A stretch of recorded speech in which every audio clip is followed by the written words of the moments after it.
So much like Space Harrier and Hang On were more like rides than just video games in the arcade, Sega AM2 and Yu Suzuki released Outrun in 1986. Yu Suzuki is like a 3 for 3 right now. There were 4 cabinet types that included a steering wheel with force feedback, which was awesome, a stick shift, and acceleration and brake pedals, like a car. So if you were turning a corner too fast, you would feel it move. You would feel as if, you were actually driving a vehicle, even though you were, looking at it from behind. So this kind of force feedback became standard in later Sega games like Daytona USA, and as racing games continued to evolve, this was a necessary feature to give the player the immersive experience. Even the stand-up version where it had the hills, and it would actually make me feel like I was like going up and down those hills. Nice. It was like cool. So you had a lot of different scenery. You had like deserts, you had towns you passed through. It was just really fun.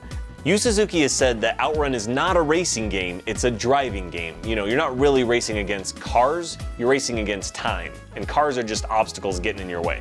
Amazing music by Hiroshi Kawaguchi. You could select on your dash which track that you wanted to hear as you're playing. And my favorite is always Passing Breeze.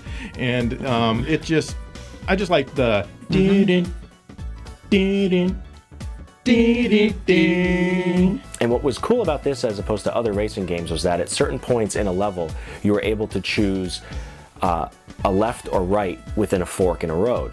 The left usually took you down an easier path, while the right took you down a more challenging route. I really liked always turning left at the first intersection when the road splits, so you can see those pillars. You go under those pillars. Yeah. It's like, why did they build these things here? And I don't care, so but many of them. It looks cool. You get extra time by going through checkpoints, and the game ends when you either run out of time or make it through the race. Every time you crash, you think you would have been killed, thrown from your vehicle. It's just that your blonde girlfriend gives you a little waggy finger like, how dare you break my neck, and, Come on, you're in a convertible, you got a blonde girl next to you, you get to choose what you're listening to on the radio before you even start. If there's such a thing as a relaxing racing game, this is it. Or at least it's a dang cool one. It's Sega at the height of doing what they did best in the 80s, which was creating these really immersive arcade experiences, and I think Outrun is probably among the top.